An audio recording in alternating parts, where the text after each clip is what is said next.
查甫艺人闪做兵的事件检调继续伫咧追查。最高检察署指出，讲即寡有出名的人呢，享受社会资源，选用这无正当的方式伫咧闪做兵，严重破坏兵役制度的公平性，爱甲因追究。也建议讲，爱求关这法定刑度到7年以下，或者被告袂当用罚金来代替，避免类似情形搁再发生。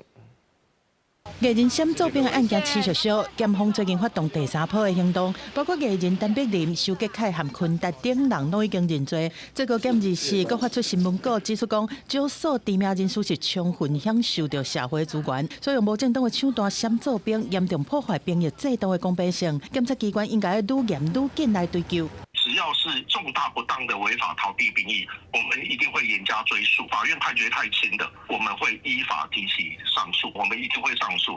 最高检嘛公布闪做兵案件相关的数据，111年妨害兵役的案件拢总543件，越南闪做兵的类型都有141件，占比差不多26%。112年妨害兵役的案件910件，闪做兵都有219件，占比是24%。最近5年闪做兵的案件占比差不多拢伫15%到26%之间。国讲66年来规则病例得到免疫的，敢若48人互查到。 没有这样子的一个服役的一个大前提，国家安全是没有办法去维护的。对于我们现行的兵役制度，我们也希望全面来做一个检讨，让逃避兵役的这样子的问题以后会渐渐的减少，甚至于没有。对113年义务役的役期开户到1年甲单，闪做兵的案件已经对103年到112年间，平均是105.1件，增加到133.33件，有增加的趋势。为了阻止闪做兵的状况一直发生，最高检是建议修法，提高法定刑度到7年以下，让被告袂当用罚金来代替。